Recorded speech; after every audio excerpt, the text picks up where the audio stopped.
Welcome back, know-it-alls. Thanks for listening to the show, and as always, give us some feedback about what we are doing so we can make sure you're having a good time listening to us.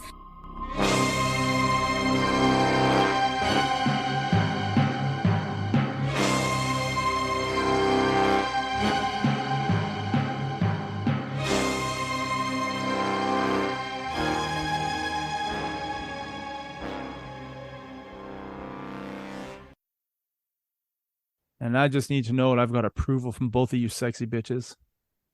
Record me. Record me, baby. It's weird that when you guys hit like accept or whatever, what does it say on your end? Just said, do you accept or whatever? Okay, because I don't see that you've accepted on this end. I have no idea if you've hit the button or not. I'm just sitting here waiting for somebody to say something or somebody to give me the thumbs up. I have no idea. Gotcha. I'm just gonna be Tommy Tuberville over here in a second. So you're gonna be a who? You know the Tommy Tuberville, the guy that got caught whacking it on a Zoom call during COVID when he was working. I'm like, Jesus Christ, dude! You can't wait till work's over for the day. Got to start stroking it in a company meeting. I mean, Jesus. He likes the danger.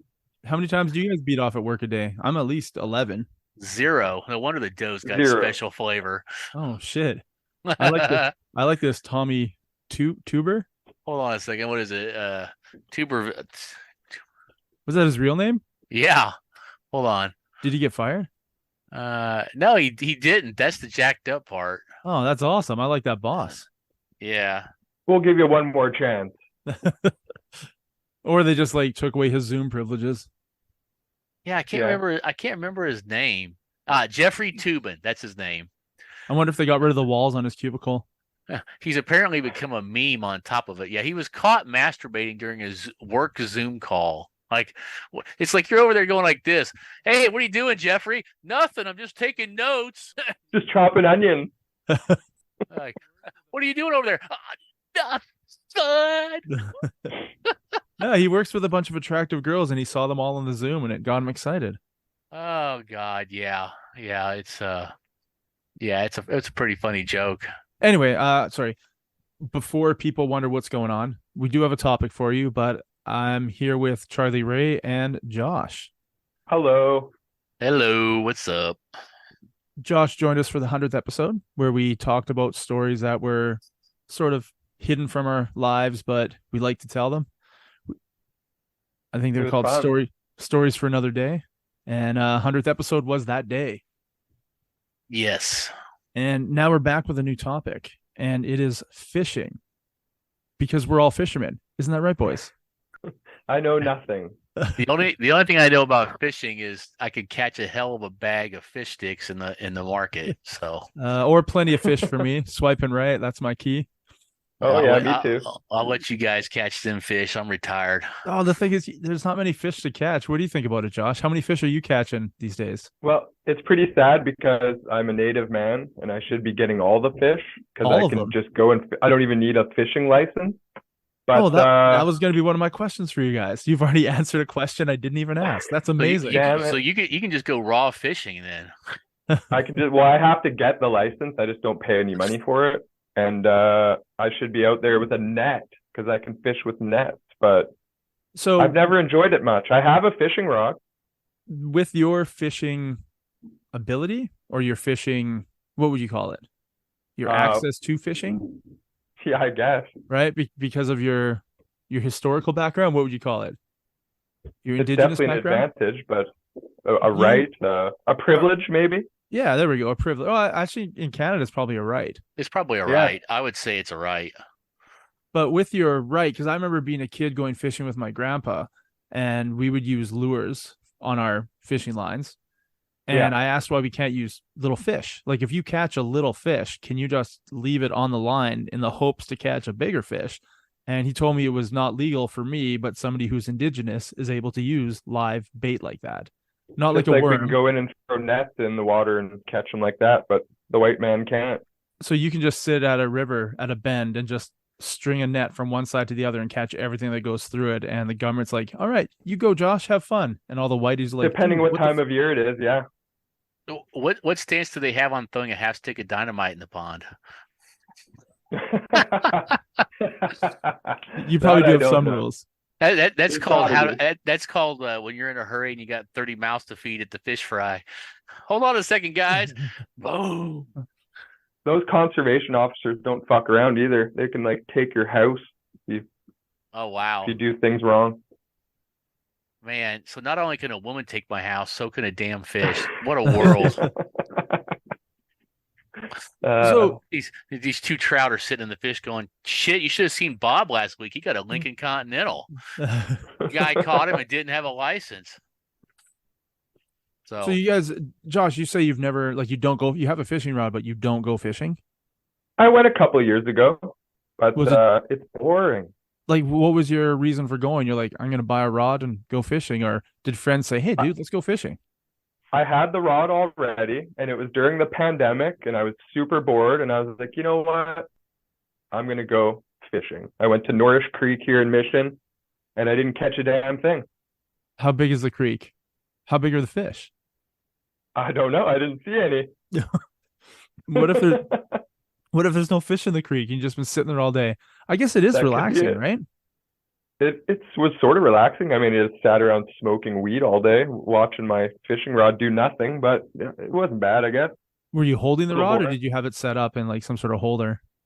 I held it for a while, and then I whittled a stick into a holder. So it makes you become productive and Yeah, I ingenuitive. guess. How about you, Charley Ray?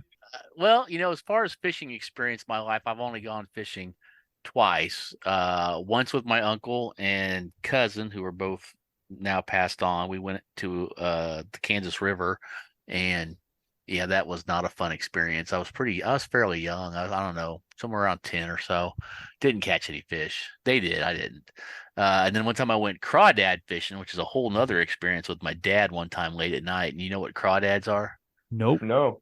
You guys don't know what crawdads are? Okay, well, I crawdads. watched a movie about it, but no. Okay, well, they're also called crayfish. So either crawdad or crayfish, if you heard of either term. Okay. But basically, they are. How do you describe them? As A little lobster? yeah, but basically like little freshwater lobsters, or they're like like I don't know, like as small as your hand or smaller than your hand. So I mean, they can get bigger than that too, but not by much. They're like if you ever go down to a creek or whatever, you'll see these little holes. You'll see these little holes kind of along the creek bank and a little bit. Well, of course, maybe you don't have them up there, so you wouldn't see them, but down here you would. And those are crawfish holes. And so basically, they're well, people from Louisiana, nothing against them, but God bless them, they'll eat anything. So that was a question I was going to have was, hey, do you eat these things, or do you Yes, crack open a yes. shell, or are they all soft, or what is it? Well, I have no idea. I've never had one, but yes, they do have crawfish. I mean, well, yeah. I mean, heck, I think actually, I think they had them at my like one of my Chinese buffets around here. They had a crawfish like layout or something. I don't know. I'm like, I don't really want to eat them. Yeah, a boil or whatever. Was it taken? Yeah. Was a lot taken away, or was it like full the whole time? It stayed. I don't think a lot of people were all into the crawfish. I mean, yeah, again, it's kind of like Louisiana people and people from China. They are much more okay with eating anything that they can get their hands on. Nothing against that. I'm not saying that in a bad way, but they will eat a lot more than I'm necessarily predisposed to ingest. So crawfish, yeah, I mean it's a thing. People like, so we went crawfishing late at night, basically like using like netted meat type of stuff, and you had to do it at night. You crawfish at least we did crawfish fishing at night, and we caught some and stuff. Do you think that your uncle took you, or was it your dad or your uncle? My dad took me crawdad fishing. Yeah. Oh, I was thinking it was like some sort of nighttime molestation thing with your uncle, but I guess with your dad that probably wasn't happening. No, thankfully not. I thought you're not sad from that. I thought you'd be sad from that. Well, no, I'm not sad for that. I already got enough problems to deal with from childhood. And you're not from Alabama, so it doesn't fit the narrative. Exactly. So yeah, so crawdads, yeah, they're an interesting thing. It's a whole different kind of fishing, and a whole different kind of fishing than the kind of fishing that I'm going to talk about later when I talk about fly fishing. But is it with a net? Like, do they eat? Do you fish with a hook? The crawdads, like, do you put a hook and a line? God, I'm so young. You just pull them out of the water just by hand. No, Yeah. you got there's some kind of hook or something on there that you catch them with. I mean, and you can net them too, but I don't know. Like I said, I've never gone fishing enough to be able to be good explanation about how fishing works. But as far as I think the main point behind fishing, other than the fact that of course, originally everybody was fishing because hey, we're hungry and fish are edible. But other than that, I think most people fish just to like get away from things and just like go out and drink beer in peace and not have their wife nagging them. I mean, I mean, what's golf? Okay, we're gonna walk around and walk miles or possibly if they're not doing the cart, but basically, hey, let's go out and hit this ball. And a lot of times, at least historically in the past, it was just the guys going golfing. The women weren't going golfing. Now, of course, they tag along everywhere, but Well, they have to make sure that you're, following their rules. they got to make sure that they You know, get they get you're as not many enjoying hours. yourself. They get as many hours of nagging in as they can in a day. I mean, they got to constantly remind you that you should be at home doing chores instead of having fun golfing. But That's why I'm not married. and it's a small wonder to know why I'm twice divorced, right? Listening to you talk about crawdads, I was thinking about those, like you said, they're little tiny, could be little lobsters. Lobsters, yeah, they're like tiny little lobsters. They got little pincers and everything, So and I remember going fishing I went fishing with my grandpa quite a bit. Not mainly, it was mainly in lakes on his boat. We'd go fishing, and there's sometimes we drive out to the mountains and fish in a creek or a river. And he always had me picking up Hellgrammites. Do you guys know what those are? no idea. So you'd pick up, like you were talking about, they're on the creek bed and there's holes. But when I was really little, my grandpa would have me picking up rocks next to the creek bed, and there'd be these little tiny, they look like centipedes. Huh. Oh, the little roly. Oh no, they're not the roly polies. But they're flat, so flat centipede kind of things. And I would be picking those up and throwing those into a bucket, and he'd be using that as bait on the hooks. Huh. So instead of Interesting. worms, so yeah, you don't have to bring your own bait because you can use worms. That's fine for the white man. Not that live fishing Yeah. wouldn't be better, but you're allowed to use worms. And he had a worm farm at home. Like I remember underneath his gas tank for his orchard, like for his tractors, he had an old washing machine drum. And inside the washing machine drum was filled with like soil and a fuck ton of worms. Yeah. And that's where he would like open it up and he'd grab a couple scoops and we'd throw it into a bucket or a cooler and we'd go fishing, and those were the worms. And then when we ran out of those, he would make me get Hellgrammites, and we were using Hellgrammites. Well, here's an interesting term. A Hellgrammite is also known as a Dobson fly larvae. They're also called toe biters because of their strong pincers on the older larvae before they change into their airborne version of them. And they are aquatic and are loved by fish, especially bass.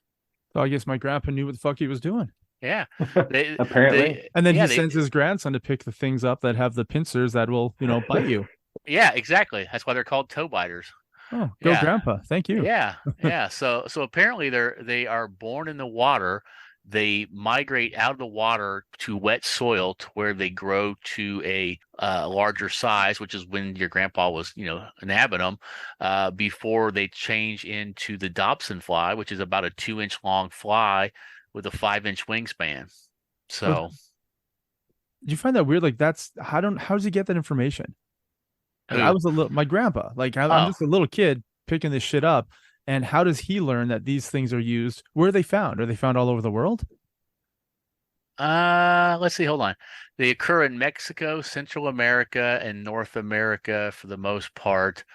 I love this. Large older larvae, which may be up to 3.5 inches long, have strong biting mouth parts and are ferocious predators on other aquatic insects and small invertebrates. So I guess if you're a small, little, tiny thing, those things will mess you up.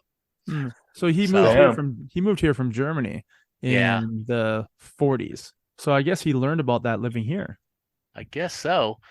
It's so weird to me that people learn things like that. Let's see. I don't see anything about us saying them occurring in Europe, but wow, it takes 2 to 3 years for them to mature. Not if I'm catching those fuckers. They're gonna be no shit. Swallowed by a fish ASAP. Yeah. The larger the mandible, the jaws, they're bigger in the men than the women. So I guess what they say is true. Size really does matter. I knew it. I fucking knew it. I guess my ex-wives weren't lying. Oh no, women don't lie. What are you talking about? Never. Especially not What? for their husband. They told me it was the motion of the ocean, and they said dinghies don't count.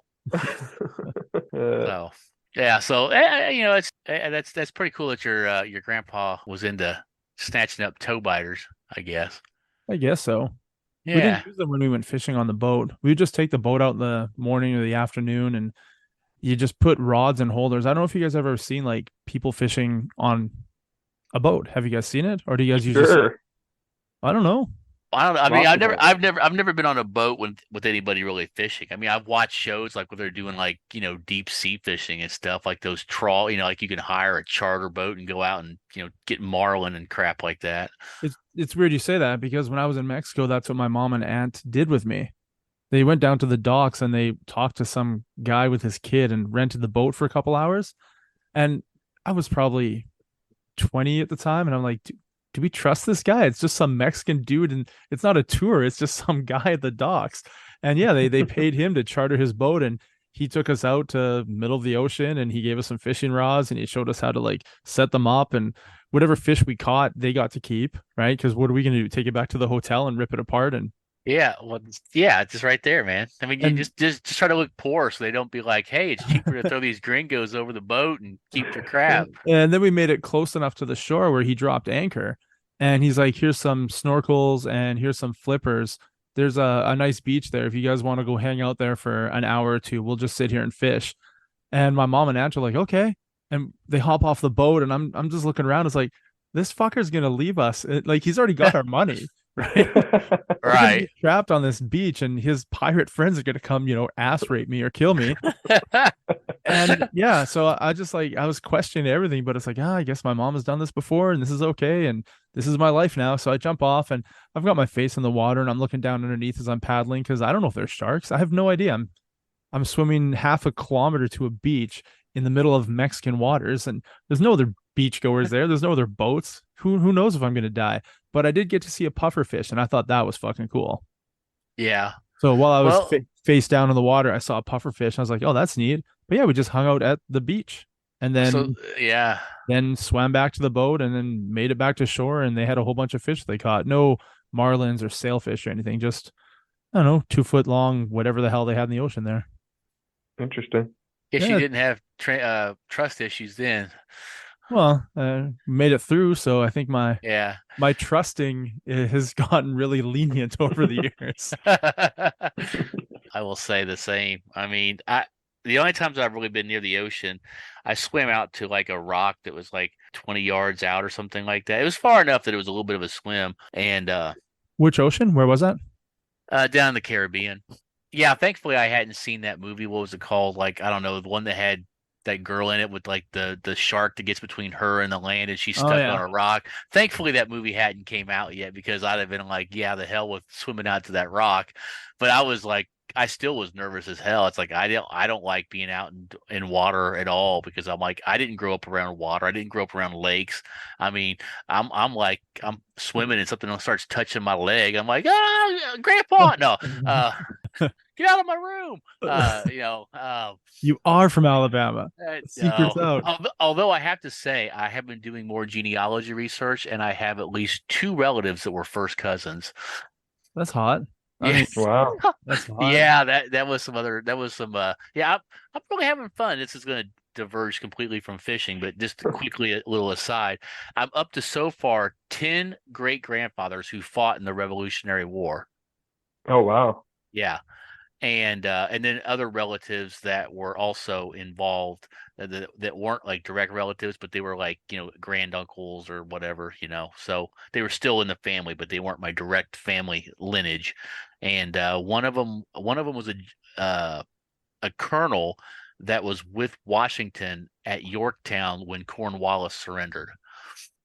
So, I mean, there's like personal correspondence between this guy and this relative of mine, like my 5th great grandfather and Washington. And there's a county named for him and a city named for him in Virginia. It's pretty cool. That is pretty So, cool. Yeah. That is cool. Yeah. But then seeing like, hey, this guy's parents, mom's dad and mom are the same as his dad's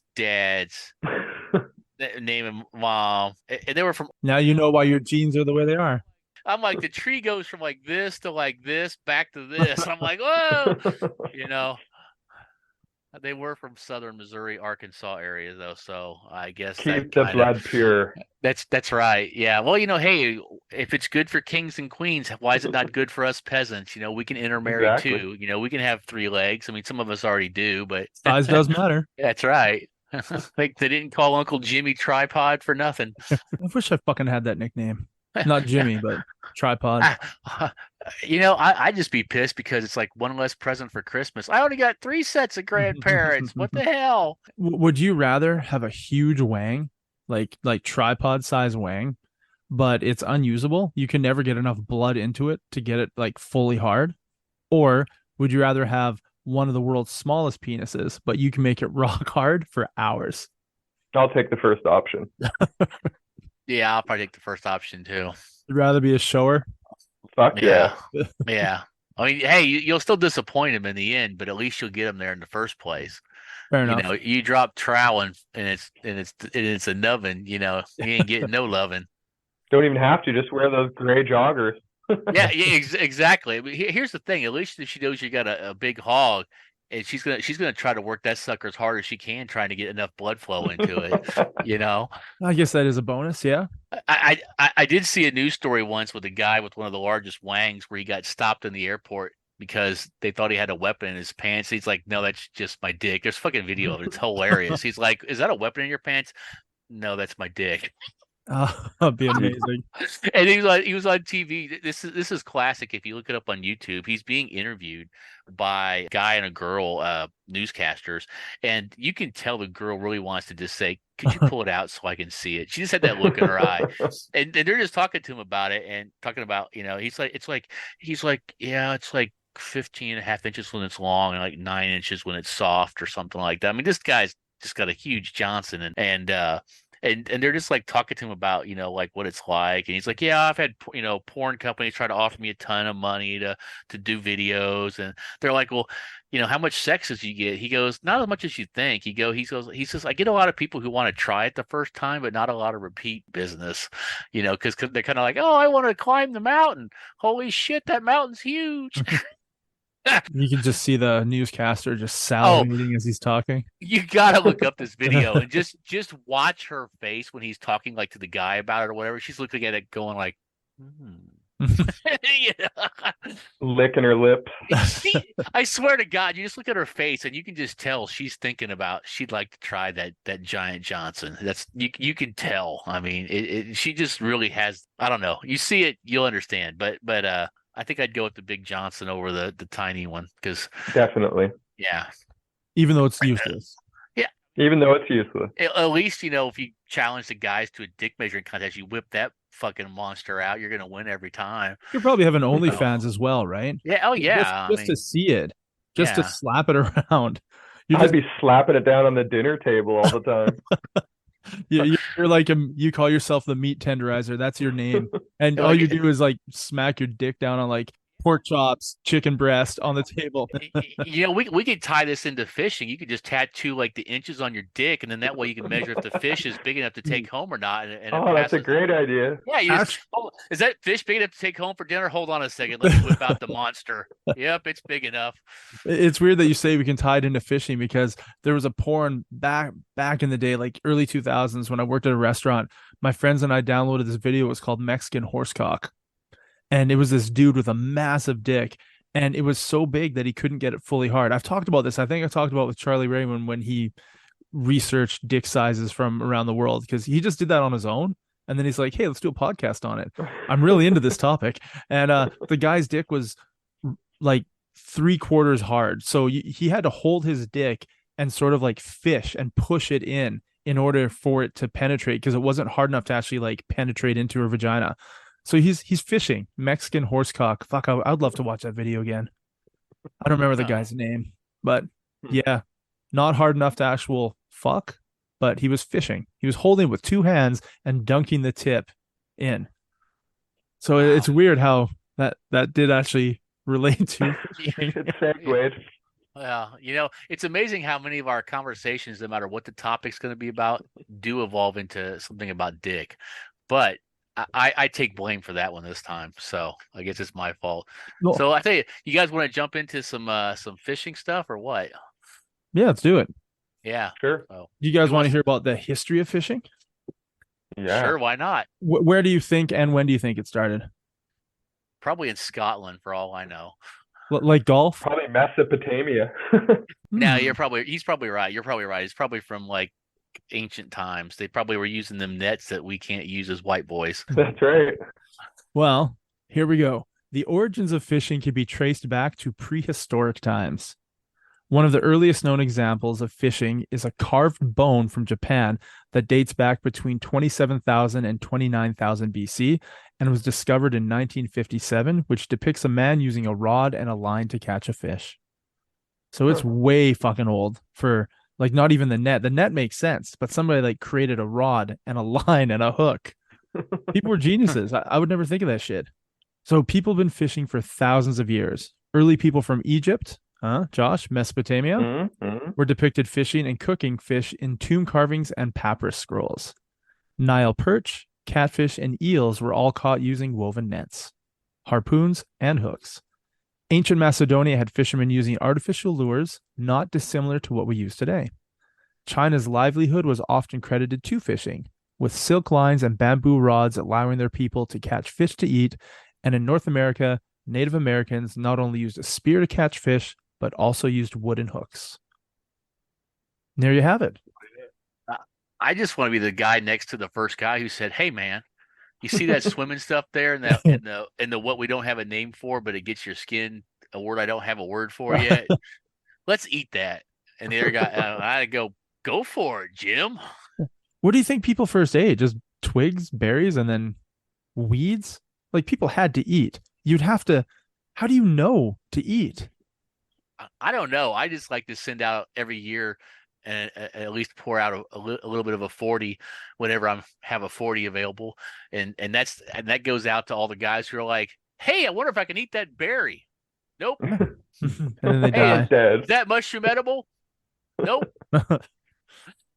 But it is fucked up to think about, right? Like how babies were born and mothers automatically, I guess if you watched animals, you would see them like getting milk from the parent.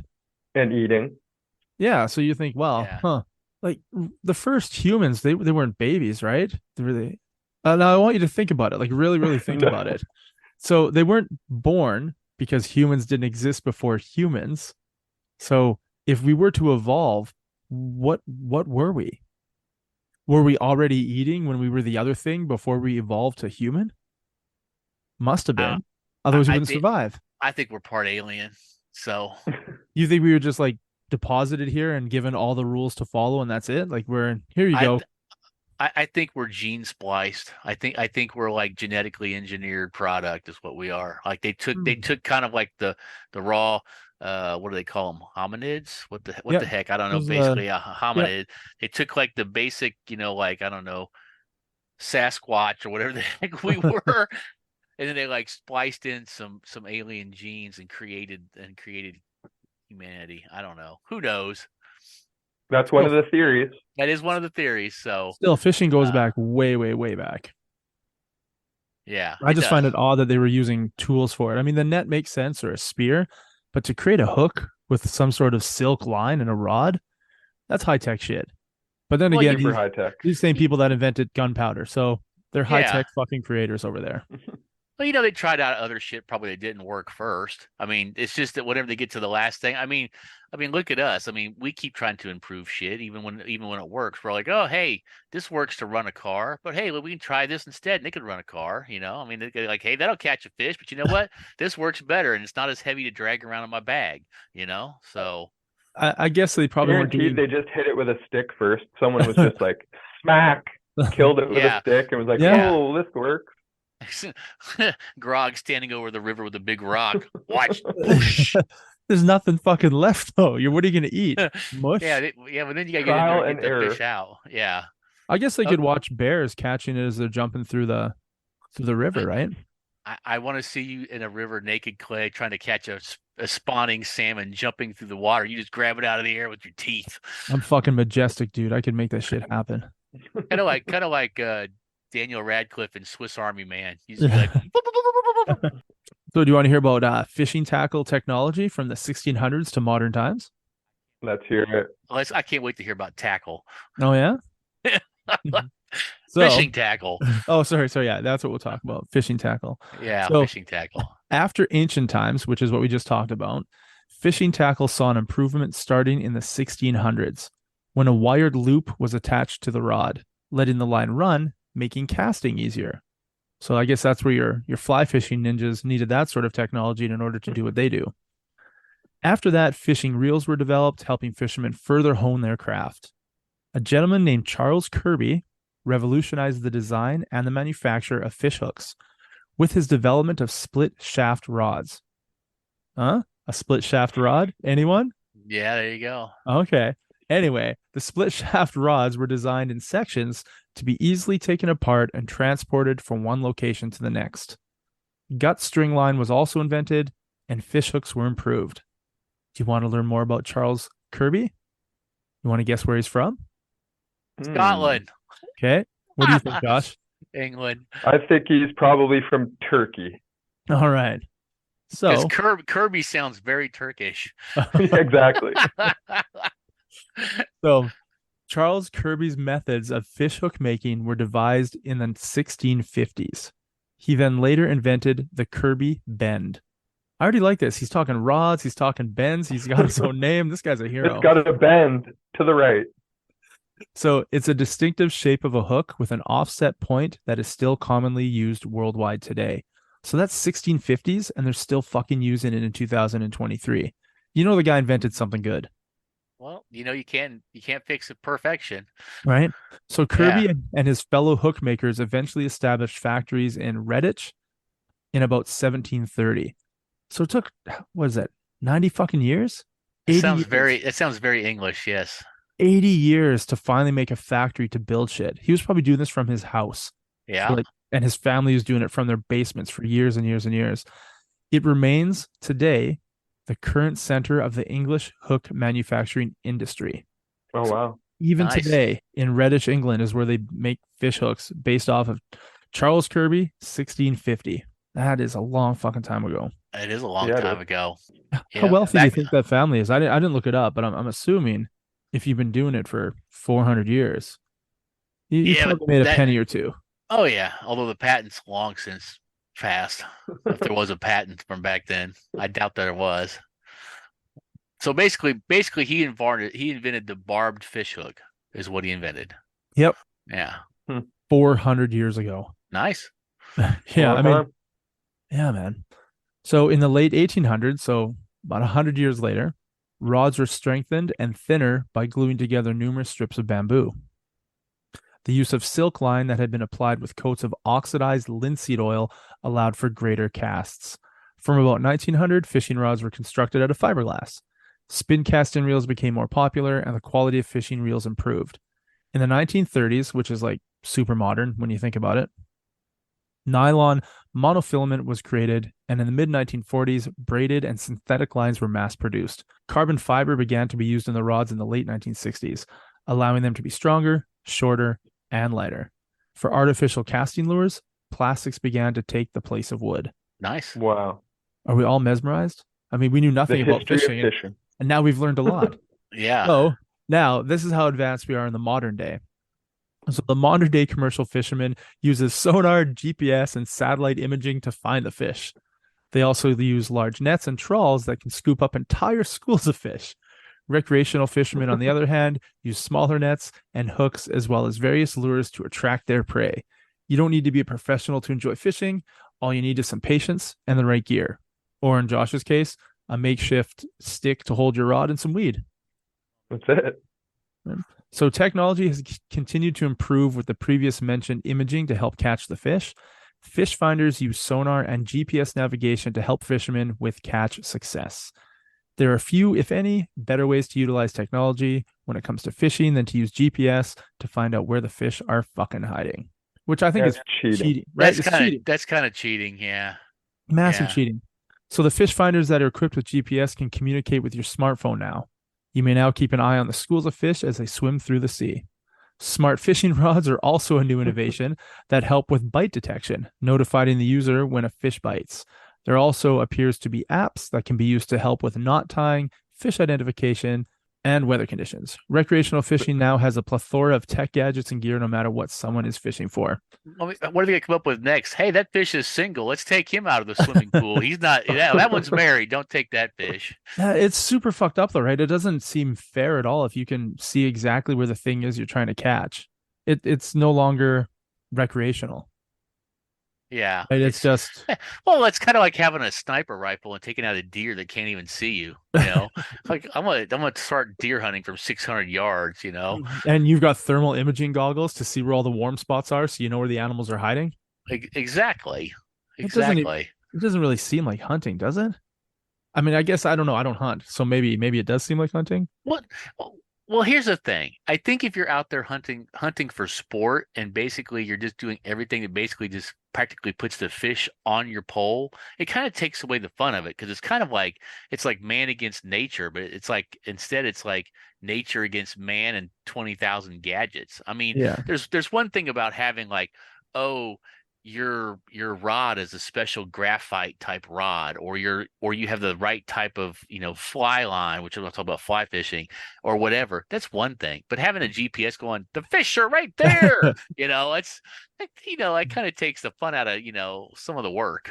So Josh already answered one of these questions earlier, but I'm going to ask them again here. So I live in Alberta, so Alberta fishing licenses are as follows: when you are under the age of 16 or over the age of 65, how much do you have to pay for your fishing license? And take note, no matter what you're doing, you need that license. If you get caught fishing without a license, no matter who you are, there's a fine. So how much do you think somebody under 16 and over 65 will have to pay for that fishing license? $1. Sorry, Josh, you said $1? Yeah. 25. It's zero. Really? $0. You just have to go and apply for it. So you get it. It's free, but you need to have it to fish. So in between 16 and 65, how much do you think you have to pay to have that license? $45. Really, really close. $28 Canadian. Oh, not bad. And if you're a veteran or Indigenous, how much do you have to pay for that license? $0. That's right. But you do need it. Yes. Which is kind of stupid, right? Does that not stupid to you? Like, hey, here's my veteran card. Like, you should be able to show them your status card. That should be good enough, but it's not. I think I think if I had that large cock, I could just pull that out and show them that. Slap that down.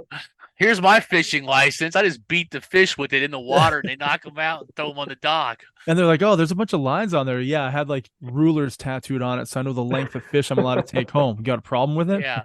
So I'm wondering if you're out there in the water and you don't have any fishing gear and you're just like hand fishing these suckers out. And they come along. What are you doing out here? Swimming. They leave. You just grab a fish out of the water because you're such a badass. You can just grab a fish with your hands. Well, you have the sonar to tell you where the fish is, so it's easier to grab. Yeah. Well, what if you had spiky gloves, like gloves with like little blades on them? Would you be able to, you think, have your hands in the water and just squeeze and catch the fish? Do you think it would damage the fish? Have you ever heard of what's called a noodling? Have you ever heard that term? Talking about fishing. Yeah. Yeah. Okay, I heard snoodling, and I was like, yeah, that's when you would put two dicks together and jerk them both off at the same time. But that's not what we're talking about. You have more terms for two dicks at one time than I know of. So, sorry, you said noodling? Noodling is a term. Crazy people, because I'm not doing it. They basically stick their hands in holes underneath the banks to like grab a fish. They stick their hands down a fish's mouth, grab the fish, and pull a catfish. Basically, it's catfishing out of the water, and they get their hands all cut up and all kinds of crap.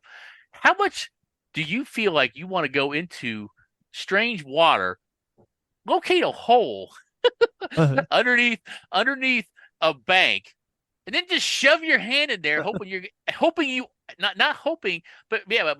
are actually going to get a hold of something?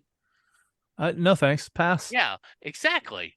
So there's a beautiful woman that does that. I watch her videos. Her name's Hannah Barron, and she's like the noodling queen. And she sticks her arm down. It's all covered in bruises, and but she is a smoke show. Yeah. So I got a question for you guys. Do you guys know what a glory hole is? Can you describe what a glory hole is? It's You what the take this one, Charles. it's what the government forces me to have to do to make a living. And all right, so Josh, what are they forcing Charles to do? Say that again. Sorry, what is it that the government is forcing Charles to do? I'd suck their giant government dick through a hole. So a glory hole, which you can find in any number of places. Trust me, I'm looking for this. Yeah, public washrooms, truck stop washrooms. There is one of them in Fantasyland at Disneyland. Well, we'll get into that later. But anyway, there's a hole in the bathroom wall, and you either put your wang through it and someone plays with your wang, or you put your mouth on the one side, accepting a wang on your end. I saw a meme the other day that made me laugh my ass off. But it was it involved glory holes, and this makes me think of noodling, right? You're putting your arm in there and hoping to God that you're catching a catfish or whatever. But there's a truck at a truck stop, and it's one of those chicken transport trucks, so it's huge, and there's all these little holes in the sides of the truck, and the meme says anything's a glory hole if you're brave enough. And that makes me think of noodling. Okay. Yeah, interesting. Would you ever shove your hand in that hole? Not me personally, no. That's gonna have to be a pretty big hole. No, I just don't know what's down there. I don't want to shove my hand in there and there's some sort of poisonous reptile that's living in that hole.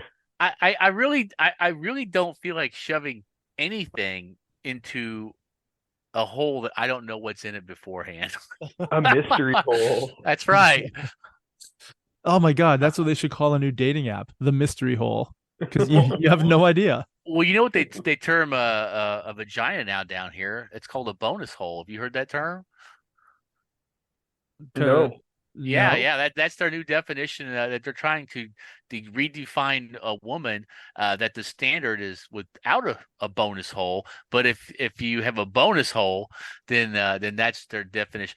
I don't know how the past of how to clearly define woman and man has become so hard, but the fact that they're resorting to calling somebody having a bonus hole is just freaking hilarious. So next time you're out and you're hitting on a girl, just say, "Hey, baby, can I see your bonus hole?" You got that bonus hole? You got that bonus hole? I hope she's got that bonus hole. Me too. Well, I hope so too. But I mean, most guys always want to do anal with a chick, and with a trans person, that's the only sex you're gonna have. So you always get the thing that you're looking for, other than the wiener. Speak for yourself, Clay. Sorry. I mean, personally, in my life, you schnoodler. Noodling. Oh man, so you got some more fishing facts for us there, Clay? I don't have any more fishing facts for you guys. Nothing about history, nothing about fishing licenses. Yeah, I mean, I do have. I could do a quick thing on fly fishing. Yeah, man, let's do fly fishing. Okay, all right. So, what do you guys know about fly fishing? That's fucking exhilarating. Yeah, right. It is fucking exhilarating. How about you, Josh? Well, I know the line is weighted, so there's different weights of the line. I think that is correct. Okay. Very good information. What else you know? Anything else? You stand in the water usually, like 3 feet in with waders on. No, that you can do it that way, but you can also do, as they call it, fishing. Fishing from the bank. But when you're doing it, are you slapping your fly, your hook, whatever it is, on the water to imitate some sort of bug or some kind to trick the fish below to think they have to jump up and grab and eat that fly? Well, there's a whole lot to the fly, so let me just go ahead and get into it, and we'll go through it. So, I guess we'll just talk about. I'll try to make this a brief time here. So basically, you to be a fly fisherman, you're going to need a fly rod. You're going to need your reel. You're going to need a fly line system, which is the most complicated part, and which will involve a weighted line that Josh mentioned. You'll need flies or lures, and some various accessories that you might need to have handy, right? So let's go ahead and start off with basically a fly rod is what it is. It's a fishing rod, and it's specially designed for throwing line, right? So that's pretty easy thing to talk about. I mean, there's a million things you could go into about it, just like everything, how much money you want to spend, top of the line to basic. Okay, so do you know what a reel is for fishing? The reel holds the line. Like you'll see them on it. Okay, so you got to have so again with the reel, you can have a it's as much as your budget wants to, because those reels can go up to several $100s a piece, depending on how top of the line reel you want. So you got to have a good reel. And then you have what basically is the heart of the system for a fly line. So you have a fly line system.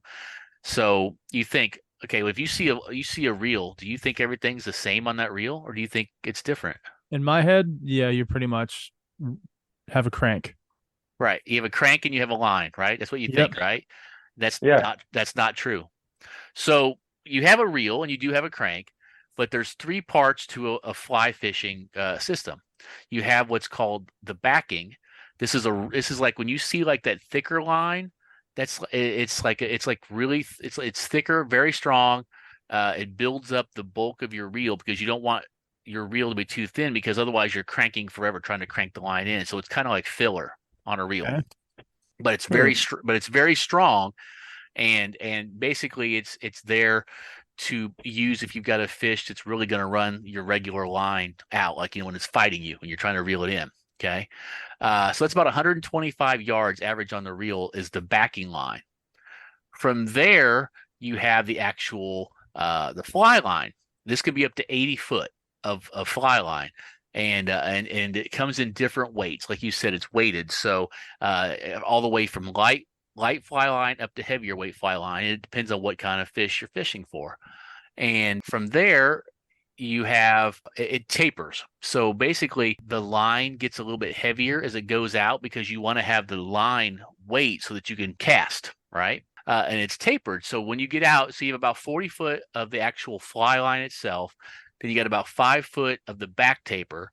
Then you got the belly, what they call the belly of the fly line, which is the weight, a little bit more of the weighted line, because it's kind of like putting a little bit of weight behind the tip.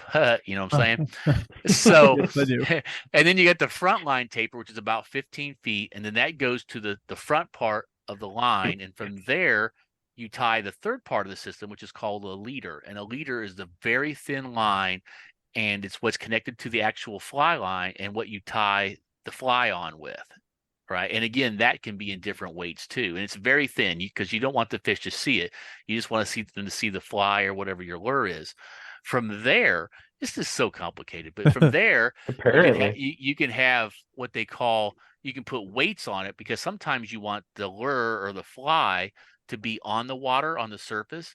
And sometimes, depending on what you're fishing for, you want the lure to be a few inches below the water or a foot below the water. You want it to be like down in the water. And to do that, you got to weight the fly. And then you got stuff that's called fly floatant that you can coat the fly with to help it float better, because it'll repel the water and it won't get waterlogged. So there's all these things. I mean, you got to know the kind of fish you're fishing for. And so all these things can be customized. I mean, you think about, oh, I could have this weight of line. I can have this weight of leader. I can have this weight of, I can have this kind of lure. And these guys got to be like thinking about all this stuff depending on what they're fishing for. I'm thinking of Josh right now, fishing during COVID, saying I didn't catch anything. But it's because you didn't know what you were fishing for. You had no idea what kind of weighted line to use, what kind of lure to use. Nope. You just dropped the line and hope to God for the best, and nothing happened. Precisely. YouTube is an amazing thing. If you ever want to learn anything about anything, there are more videos on fly fishing that I can tell you are existing, because they're huge. But it was fascinating just learning some of the basics. I just watched a couple of these basics, like learning fly fishing shows. And man, you talk about going into you look at the like Bass Pro, they go in and look at a wall like this. I'm like, I just go in there and just be like overwhelmed. Like, here's 100,000 different types of reels to choose from. Oh, now that you've chosen your reel, let's choose a rod. Oh, and then you need this kind of line. You're like, this kind of. You can just walk out of there like, oh, where'd my $1,000 go? In that tackle box that you're dragging out behind you, and you might not even catch anything. Yeah, and you still might not catch anything, even with your GPS and your sonar and your gaydar. Radar, not gaydar. Exactly. Well, then we got to talk about, then you got your fly. So you got all these different lure types. You can have a big fly, medium fly, or small fly. And again, it depends. What kind of fish are you fishing for? What do they like? I mean, you got to like go out there and do a survey with the fish. Like, what do you prefer for dinner, Mr. Bass? It has to suck because there's a whole bunch of different kinds of fish in the river and the lake. So if you're fishing for one particular kind, you might catch a different kind that your fly and line isn't weighted for. Exactly. You could. But then again, it might not appeal to them. They might be like, nah, not worth my time. You know, Do you kind of think? like the way you Throw are it at bars. back. Yeah. You know, Yeah, exactly. you're like, yeah. Yeah, so like I say, you know, you walk out with $1,000 worth of gear, and that's just for a like possibly a basic setup. I'm sure you could walk out for less than that when it comes to money, but I mean, you know, I mean, It's weird. who wants to be the fly fisher guy with just a handful of stuff, right? Well, that's less than exhilarating. Exactly, exactly. I mean, I used to Now, watch people fly fish when I was fishing with my grandpa. I'd look over and see them, and I didn't know why they were swinging their rod in the air. And it was explained to me that they were fly fishing, and I still didn't get it. But it's just weird to think about looking over at that guy, thinking, "Oh, it's a rod and a reel," but now you're telling me it could be $1,000 worth of a rod and a reel. oh yeah, That's fucked a- up. absolutely. And so some things I was watching that was shared with me. You know, we're talking and tying this into your previous comment about that Kirby. What was it called? The Kirby Charles knot. Kirby, the hook. But was there a term for that hook? What did he call it?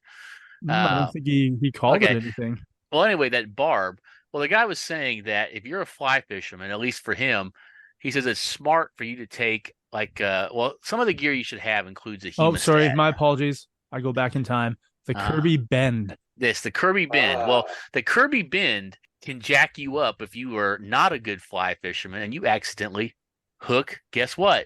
Yourself. Because hey, What? that's always fun to add the fun to fishing is the possibility you might impale yourself Ugh. as part of it. Oh, Yes. So basically he said, so here's some of the things that he said you needed to have. One of which was a hemostat, which if you know what a hemostat is, it's basically a clamp, like the surgical clamps, Okay. to hold roaches with basically. Oh, I'm sorry, oh, fishing, okay. fishing Roach stuff. clips. Yeah, roach clips. Basically it's a roach clip or a hemostat, which was originally to clamp off blood vessels during surgery. Anyway, a hemostat can be used for a lot of things, obviously for being a clamp, but one of which he says is before you put the hook in, you clamp that Kirby bend down so that it's flat, so that it's not hooked.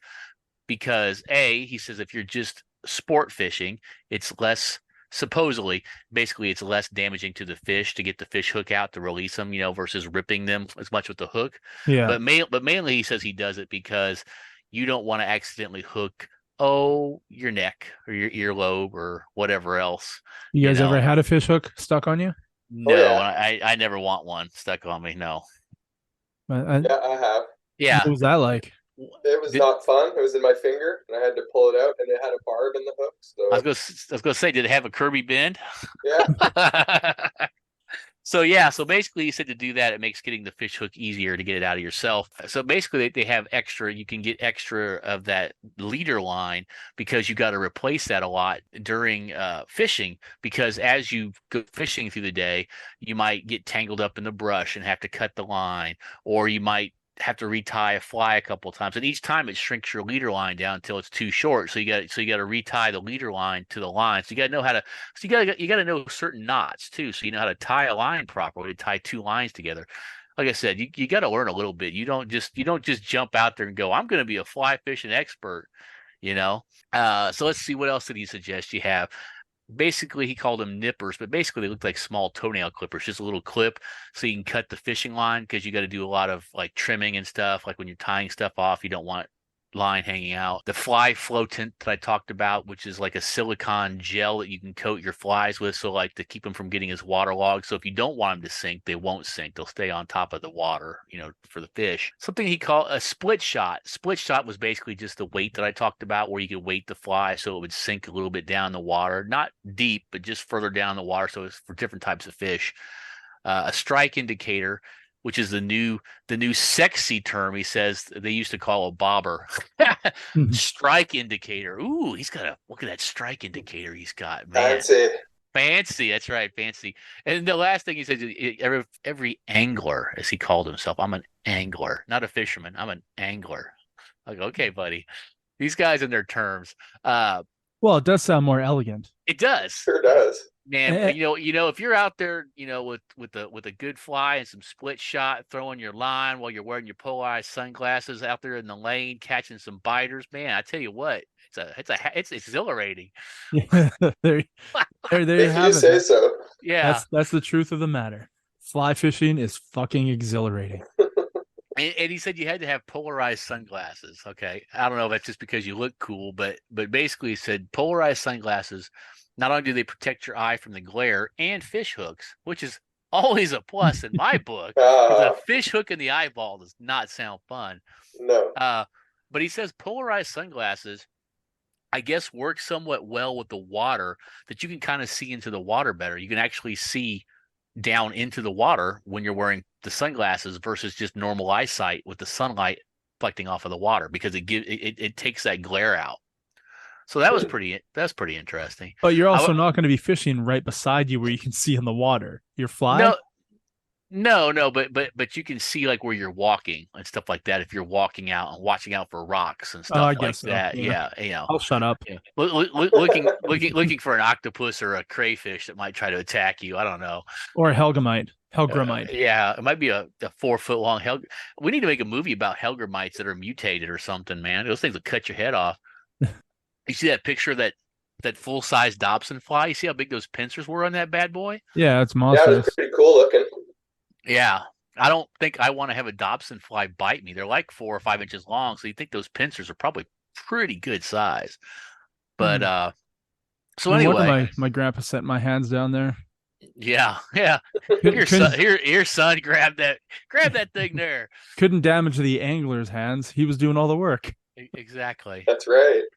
So just a couple other things that were mentioned is try to always make sure you have sharp hooks, because you lose more flies if they're worn or dull. They'll slip off the hook more, because they're worn.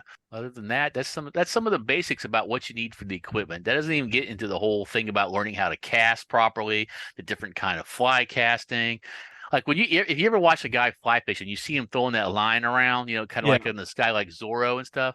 That's what Josh mentioned about the weighted line, because you want to have a certain weight toward the end of the line, but not all the way to the end of the line, so that you have that heft to be able to throw the line. Because if the line's too light, you won't be able to throw it out very far from you. It's like, you try to throw string away from you, and it's not going to go very far. So that weighted line, and the other thing is that fly fishing is really a two-handed sport. So by that, you do have one hand on the rod. You know how to keep your hand on the rod, right, Clay? Absolutely. I do it daily, 11 times a day at work. You got to have a good grip. Make sure you run it. So anyway, what you do, there's a term for it, but basically you kind of run some of the line out into your left hand. So you kind of have the line kind of held loosely in your hand. You don't want a whole bunch of it just laying all over the ground, but you don't want it all already out at the tip, because you're trying to cast, right? Because you got to throw it and cast it. And as you're casting, kind of like whipping that forward, you got that line in your hand that you've already got loose, that's not on the reel, that you let go of, so that as it comes out of the end of the line, it'll go further, right? So it's a really, fly fishing is definitely a technique-driven sport, right? It's weird you say that about holding the line in your hands, because when I was fishing on a boat, and I grew up on a lake that was really popular for boating sports and fishing. And the people in the fast boats with the tubes and stuff, which was always more ideal than going fishing, right? Always more fun to be on a tube than fishing. Although hanging out with my grandpa was always awesome. So his boat wasn't fast enough to pull tubes. So, yeah, he was a fishing boat. He was an angler. What can I tell you? And I remember one time there was this speedboat racing by. When you have the fishing rods on the boat, they're on the edges on the boat in holders. Right. So you don't have to hold the line at all. Well, basically, a holder is just kind of like a circular piece of metal, right? You just kind of put the rod down in it, kind of thing. And it buckles it on one side and on the underneath of the other side, so that way the rod can't go anywhere. Okay. And when your rod starts to bend, that's when you have either hooked on a fish, or your boat is going pretty fast and the hook underneath is getting caught in a current. But on the most part, you're just sitting there going really, really slow, or not moving at all. And then you see a line move. But this boat came by really, really fast, really, really close, and the line started to go nuts. And I reached over to grab it. My grandpa went to grab me, but I went to go grab the line.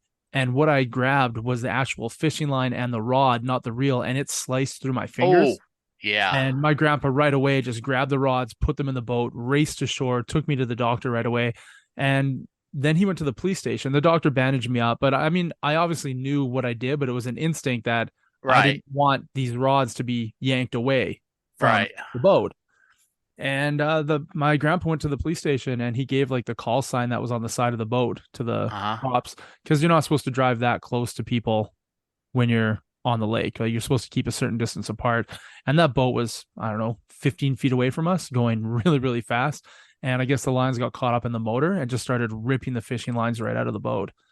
And I wanted to stop it from happening, but all I got was fishing lines slicing both of my hands, all my fingers, my palm, everything. Oh. Do you still have scars from that?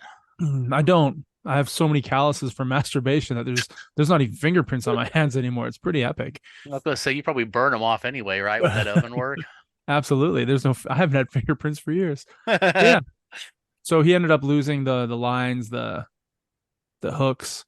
I don't know what you call it. It was a long hook. So the hook wasn't just a hook. It was a whole contraption, like a foot long of like glittery, shiny things that wobbled in. And then the hook was on a lure. Thank you. Yeah. Yeah.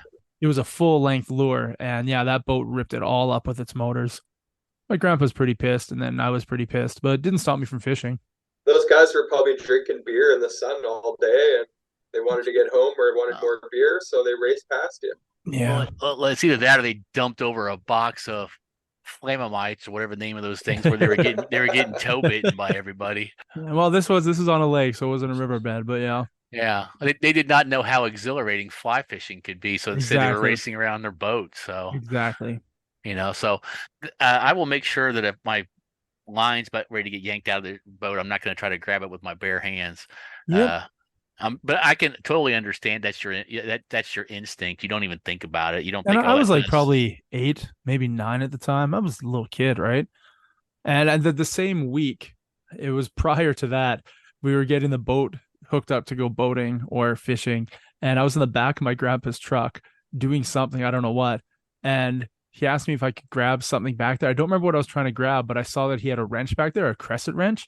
And I grew up in a town and it was like 43 degrees temperature. Like, it was fucking hot. So you're looking at like probably 102 degrees maybe. Yeah, it's like 40 degrees here today. It's for your temperature. Yeah. So that's hot as fuck. But there was a crescent wrench sitting in the sun all day. I reached down to grab it thinking that's what he wanted me to grab. And I actually burnt my hand on the hot metal. I'm a stupid fucking kid, man. I'm just such a moron trying to help out. That's just called learning. Oh yeah, I learned very quickly from those 2 instances. Yeah, I bet you did. And that's the thing. Like a fish hook in the eyeball. You learn to wear glasses or sunglasses. I tell you what, there's been a couple times in my life that, despite the fact that I hate wearing glasses and I hate that I've worn most of my life, there's a couple of times my eyes could have been screwed up over situations if I didn't have my glasses on. You know? That's awesome, right? It is. At that point, you go, thank God that guy tried to acid attack me and I had my glasses on, I mean, I didn't know it was his sister. But yeah. But, that's good that it didn't scare you away from fishing. And for anybody who's listening to this podcast, I hope that our stories are somewhat inspiring about why you should go out and fish and how exhilarating fly fishing could be, especially exhilarating for your wallet and the neighborhood GDP. So, and on the most part, your wife doesn't follow you fishing, but she will follow you golfing.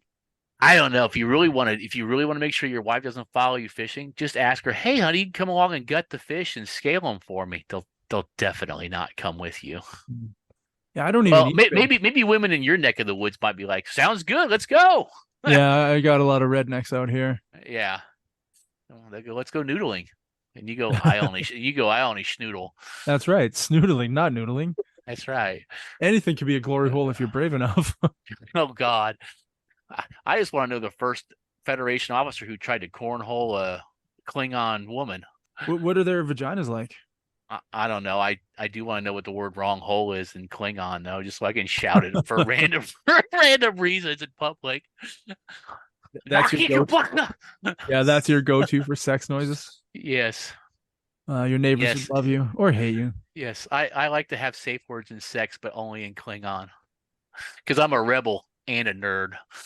Yeah, like last night I was about to go to bed and somebody's like, "Did you open the window?" I go, yeah, I opened the window because it's fucking hot in here. Did you open the window after or before we had sex? And I was like, after a while, she goes, okay, because I know your neighbor's window is about like 13 feet away, and I really don't think they need to hear, no, don't stop, daddy, don't stop, daddy, don't stop, daddy. I was like, no, they probably don't need to hear that because they're like 8. So it's best to leave the window closed until after everything's done. Yes. No snoodling because there was snoodling. no wiener on them. No moo ha ha wiener. After all your fly fishing research and your deep dive on YouTube, do you want to go fly fishing? Would you choose fly fishing over just in a river like Josh on the side smoking a joint fishing, or do you want to do fly fishing? Well, the gear is free. Somebody gives you the gear for both situations. You don't have to pay a dime for it. I'm not really feeling the whole possibility of impaling myself with a fish hook very much. So, but you wear glasses, you're fine. Well, yeah, but my ears aren't. I don't know. I think I would like just going deep. Basically, they go deep water fishing. You just throw your line out there. You put your pole in the thing, and if you catch something, great. And I just drink beer. I'm like, that's cool. How about you, Josh? I would have to stick with my joint on the side of a creek. No, I'm with you. Fly fishing seems like a lot of work. Way too much work. Yeah. Now, if I was really, really into fishing, I would say fly fishing sounds awesome. But since I'm not really, really into fly fishing, it sounds expensive and a lot of work. Well, let's say you threw a third type of fishing out there where you're not fishing with flies and you're not fishing on the side of a river, but you're fishing perhaps on a frozen lake. What would they call that, Josh? They call that ice fishing. Oh, do you know a thing or two about ice fishing? I don't personally, but I did do some research on the topic. Answers for everything. About it now. Man, what a cool segue. You worked that one in there smooth like butter. Yep. That's what she said. Yes, daddy, don't stop, daddy, don't stop, daddy. Before I talk about ice fishing, I just want to remind everyone, well, particularly dudes that go fishing, always check your tackle box if all you're planning on doing is going up there to have gay sex to hide from your wife. Okay. As we learned in Brokeback Mountain, the way the guy was caught is his wife put a love note inside his tackle box. He never looked at the note. So when he got back from his little expedition with his buddy there, he brought the tackle box home. She looked in it and found the note that he had never found and read, which means no fishing was occurring. Oh, maybe some canoodling. Yeah, there was some fishing going on. There's a fishing hole, but it wasn't with real fish. You guys sure found a strange way to pass the time up on that mountain. Yeah. I'm gonna feel guilty here for saying this, but I've never seen the movie. Oh, it's actually a good movie. Yeah, I hear amazing things, and Ang Lee's a great director, so why not? The actors are both phenomenal. I'm not homophobic in any way. I think that's quite obvious. Quite obvious. I was going to say I've never seen it either, but let's be honest. Probably comparing that movie that came out like 15 years ago. I mean, how long has Heath Ledger been gone? I mean, so 2009? Let's put it that way. It's probably tame as hell compared to the crap they're putting out now. How about that? You know, maybe so. Although there are some pretty graphic scenes, I must say. Oh, well, quit trying to sell it to me, Josh. Yeah, hey, you gotta see it, dude. Josh may not know this, but Charley Ray is really into the Magic Mike series. Oh yeah, I listened about that. Yeah. And I can't wait to see Barbie yet this weekend too. Yeah, I'm not interested. Oppenheimer, I want to see that. Yeah. I do want to see that. Yeah. I haven't seen them both, but Oppenheimer to me is gonna be better. I watched Mission Impossible last week. Fucking great was movie. It? Oh yeah, it was fantastic. Like 3 hours long or what? 2 hours 45. Yeah. Yeah. And it's not even done, right? It's just the first part. It's a 1/2. Yeah. Yeah. It was good. They always get better and better. Like I don't know what the deal is for the last like 4 Mission Impossibles, but they've just been really good. Agreed. I'm waiting for Mission Impossible 20, the geriatric years, when he tries to like sneak out of his room and nail the nurse when she's not looking, you know? Yeah, but that's easy. They're just gonna have a crossover Fast and Furious, and Dominic is gonna be outside with his souped up little scooter to pick up Ethan Hunt. What are you talking about? He's gonna be out there with a whole bunch of his grandkids, like drag racing Barbie cars or something, you know? Oh, that's a franchise I don't want to watch anymore of, is Fast and the Furious. That's garbage. I can't stop. I gotta keep going. No, I'm invested. I'm invested. It's like getting to Police Academy 12 or whatever they got up to, you know. They're like on the like no plot line of anything, and like let's just keep cranking them out. Police Academy 12. What the fuck would you call it? I mean, they did what? Citizens on Patrol, Miami Beach, Moscow. Like, what would 12 be? I don't know. I really don't know. I think they got up to at least 8 or 9, but they got up to a lot of police academies. Police Academy 9, new uniforms. Right? What the fuck would you call the movie? The donut store. Let's see how many. Ice fishing. Yes, let's go with ice fishing. Let's Police find out about Academy, ice fishing. Ice fishing. Police Academy, ice fishing. Okay. Yeah, and they only got up to 7, just so you know, only 7 police academies. Well, that's Operation Moscow, isn't it? Mission to Moscow was the last one. Yes. Before that was City Under Siege, Assignment Miami Beach. I remember that one. Yeah, Citizens on Patrol. That's my favorite one. David Spade's in. Yeah, Back in Training, their first assignment, and then Police Academy was the first one. So, but you know what? You know what they did not have in any Police Academy movies, though, Clay? Docking? Oh. No ice fishing. Oh, sorry. I missed that segue. Okay, sorry. What's the segue? Yeah. You want to ask that one again? I'll play along. Ask that one again. But you want to know what? Despite 7 movies from Police Academy and Steve Guttenberg didn't work this into the plot line anywhere, they didn't have. What was it they didn't have, Clay? I have no idea. What could it possibly be? Ice fishing. Ice fishing. So let's hear about ice fishing, otherwise known as drinking beer around a wood-fired stove. Well, maybe not wood-fired on the ice. I don't know. I'm sure you'll tell us. How do they stay warm on the ice? You might be right. Let's find out. Ice fishing is the practice of catching fish with lines and hooks or spears through an opening in the ice on a frozen body of water. Ice fishers may fish in the open or in heated enclosures, some with bunks and amenities. Now, ice fishing gear is highly specialized. An ice saw, an ice auger, or a chisel is used to cut a circular or rectangular hole in the ice. During colder periods, most ice fishing anglers choose to carry a heater of some type, both to stay warm and to keep the hole from freezing over. There you go. Interesting, right? I hate it when the hole freezes over. There's 3 different types of ice fishing. The first is using a small light fishing rod with small brightly colored lures or jigs with baits such as wax worms, don't know what those are, fatheads, don't know what those are, crappie, or shiner minnows. Also like live bait. I suppose so. You know, I'm guessing the fish are probably stupid from the cold in the wintertime because they're like, hey, it's all dark and crap. Hey, there's a bright light and this bright orange worm flying around. Oh, that sounds normal. Well, what do fish usually February? Eat? Do fish jump out of the water to eat bugs, or do fish eat plankton and stuff that's in the water? I think they do both, but when it's frozen over, they can't access anything on the surface. Yeah. So they got to just live on whatever's down there. So it's like a s'more when people are ice fishing and dropping a whole bunch of shit down. Yeah. Whatever works. Yeah.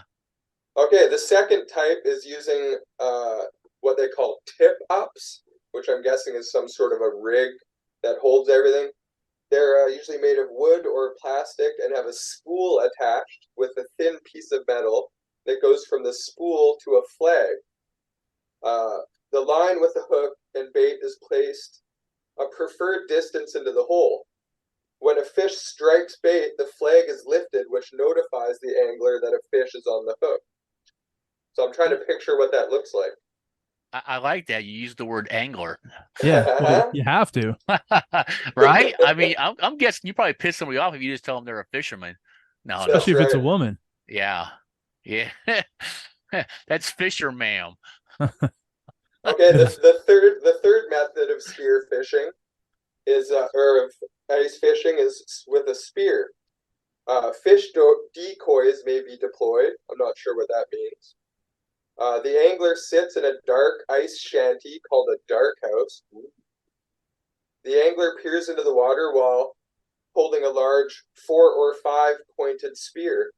The fisher or angler waits for a fish to appear and then plunges the spear into the water and pulls it on out of there. It's funny. Wow. You said there's a whole bunch of highly technical and specialized. equipment used for ice fishing. They're like, it's a spear. It's a spear with 5 points. I'm just thinking that somebody from the government might come after him for the firm's dark house and spear fishing. So, I mean, that sounds pretty kick ass. Other than the fact that you're, I don't know, on ice. Well, see, you're saying that it's not going to kick ass on ice. What I'm thinking is it would be kind of fucking cool to sit in a little shed with a couple of your friends. There's a heater, right? You're just sitting there. You could even light a fire in there as long as you have like a way for the smoke to leave. And you could just sit there eating fucking hot dogs and marshmallows and shit while you're waiting for your flag to dip down to see if you caught something. And while you're doing that, I'll be drinking beers and smoking doobies. I was going to say, and burning a good one. I mean, I've seen Letterkenny, Canada. Yeah. Well, yeah, I think as long as you've got good gear to get there, once you're in the ice house, or they call it an ice house. Is that what they call it? What do they call it? Like they call it a shanty. A shanty. But I'm sure there's lots of different names. Ice house. I live in the middle of buttfuck nowhere in Alberta, and there's a lot of cold weather out here for a long period of time. And there's a bunch of businesses that make and sell these all over the town I live in. The huts themselves? The huts, they're everywhere. Yeah, there's lots of businesses in the industrial park that have a whole bunch out front. That's like ice hut for sale, ice huts for sale. We can custom build whatever ice hut you want. And they have some that are built by 100% recycled plastic bottles. So they even like repurpose plastic bottles to build these ice huts. Wow. So I kind of want to go ice fishing, but I don't want to be cold. It's like I want to ride on a skidoo, but I don't want to be cold. I want to go snowboarding, but I don't want to be cold. Out here, you don't get one or the other. You get both. You want to go snowboarding? It's -30. You want to go ice fishing? It's -30. You want to go snowmobiling? It's -30. I fucking hate it. I fucking hate it. I miss the days of snowboarding in BC where it's like -5. Yeah, and raining. Well, hopefully get above the clouds, but yeah, the rain I'm not a fan either. And last time I went snowboarding in Alberta, it was -39 in fucking Jasper. I did like three runs that day. Every time I did a run, I'd come down from the hill and my mustache and beard were frozen. My eyelashes were frozen. I had to go inside and warm up between every run. I was done. I drove 6 hours to do 3 snowboarding runs. It's fucking terrible. That sucks. I don't understand why people do it. I don't get. Yeah, maybe I'm just old. I'm used to comfort. Yeah, that's probably part of it. Yeah. Or maybe I was so used to doing it in BC that it's like, this isn't anything like BC. I don't really enjoy this. Right. I don't know. Do you guys snowboard at all? Nope. No. No? Okay. And you don't fish? So, you don't ice fish? You don't watch Brokeback Mountain? I don't watch Brokeback Mountain either, no. Yeah. You don't watch Magic Mike, or do you? Never seen it. I'm in the other. Selma Hayek's in the third one, so that's not bad. Yeah, she was in Grown Ups too. I watched that the other day for the first time in a couple of years, and all I could think of was, this is a terrible fucking movie. Yeah. The first one was fantastic. Yeah. Grown Ups 2 was just terrible. I don't know. I want to punch Kevin James in the face whenever I see him on camera. I don't know what it is. I just want to pummel him. Dislike him. Don't know why.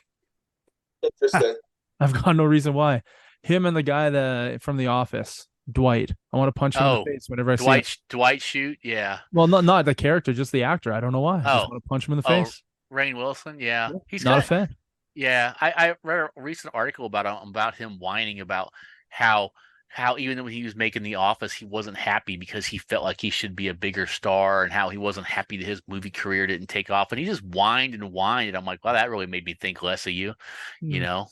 Well, now I think even less. Yeah.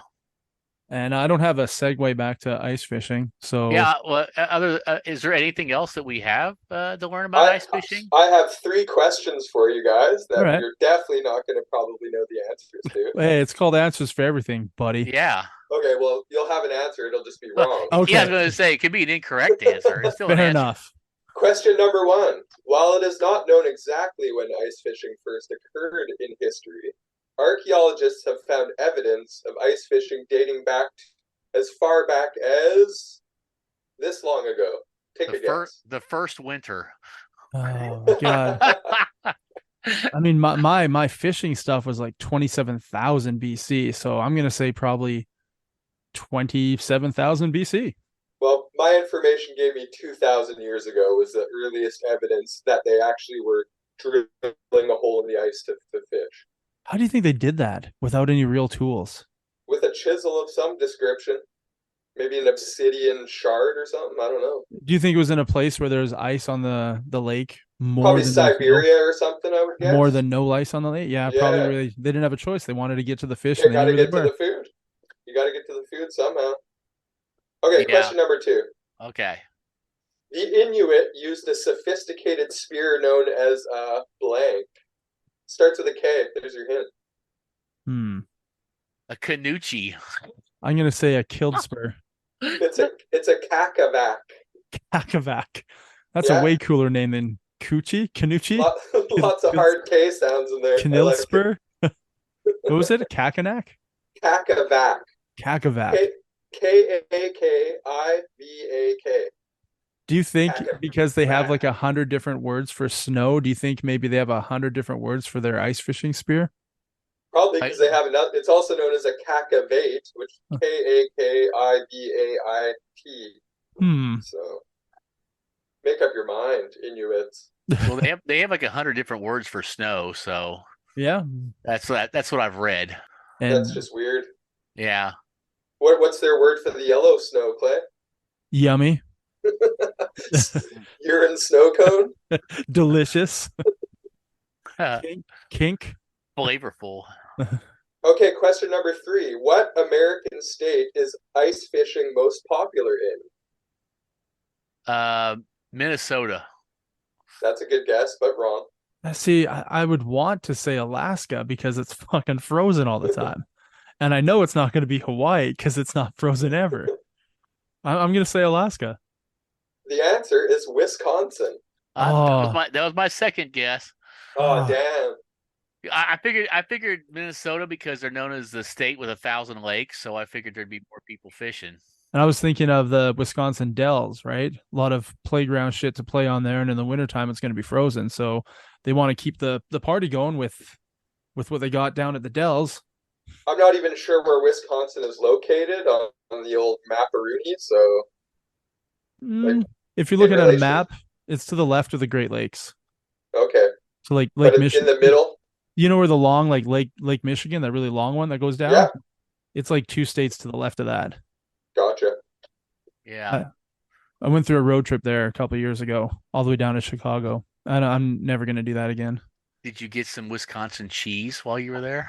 I don't eat cheese, so unfortunately I did not get Wisconsin cheese. You don't eat cheese? He doesn't eat cheese. Wow. But I did get to see you on that road trip, so that was a bonus. Yes. Well, man, speaking of road trip, yeah. We need to go road trip to Wisconsin and do some ice fishing. That way we can hit some mac on some Wisconsin hotties if they exist. Josh, you okay with that? I'm down. Yeah. You have your passport? You ready to do some ice fishing in Wisconsin? I have my passport. Excellent. Well, winter's coming after we get past this 2 weeks of 45-degree heat I got going on here. I wonder what the road trip would be like in the wintertime. It's probably shitty weather to drive out there. Yeah? Oh, I would imagine. I think we should take your car because that would be awesome to go out in the snow in. No, it gets parked in the wintertime. I drive a 2006 H3 in the winter because I drove my car the first year in the wintertime and it was terrible. Yeah, just terrible. Rear wheel drive then? Yeah, and sports car, and it's just that you got to buy special tires for it, and that ran me like $2,500, and then I need $300 worth of sandbags to keep in the back. Yeah. It was just fucking terrible, all around terrible. And then I got to take the sandbags out in the summertime, and then the bags rip, so the sand is garbage, and I got to buy new ones the next year. It's a lot of work. I mean, I'm not going to complain. I got a first world problem with owning 2 vehicles.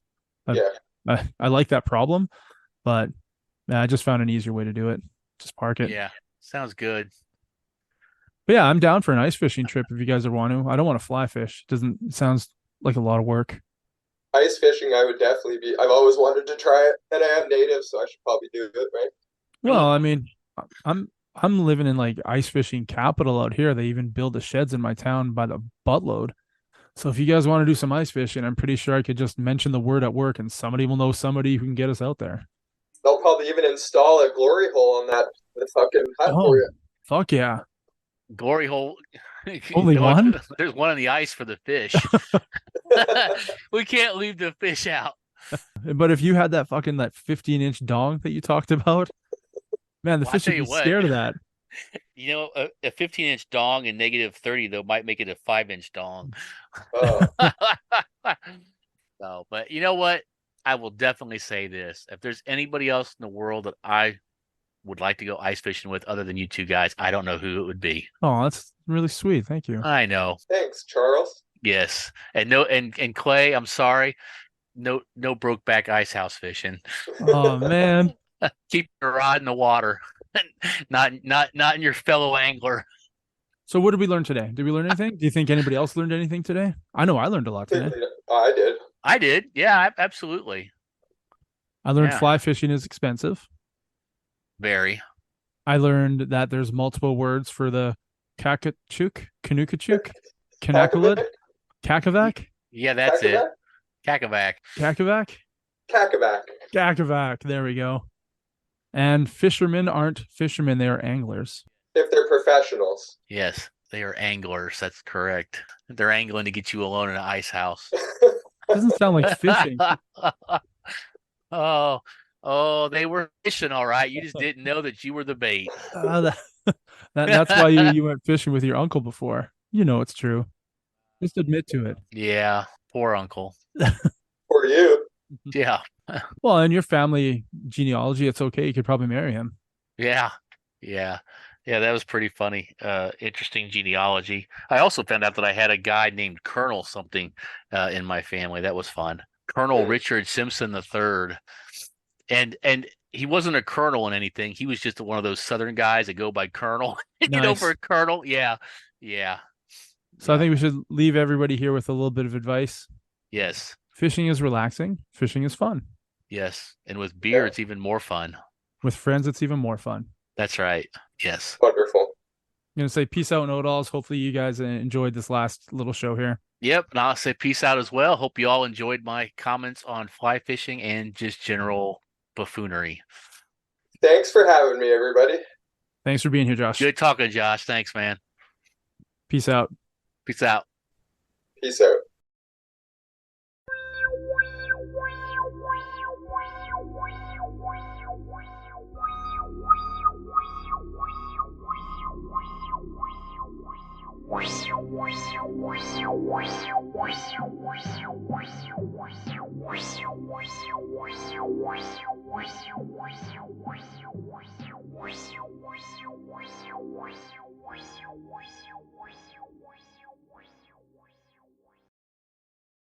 Frenulum. I couldn't think of an E word for a dirty word. Anus, frenulum, or frenulum, right? Or hold on, what is it? What's the part underneath the penis, like where the tip splits? It's like the frenulum.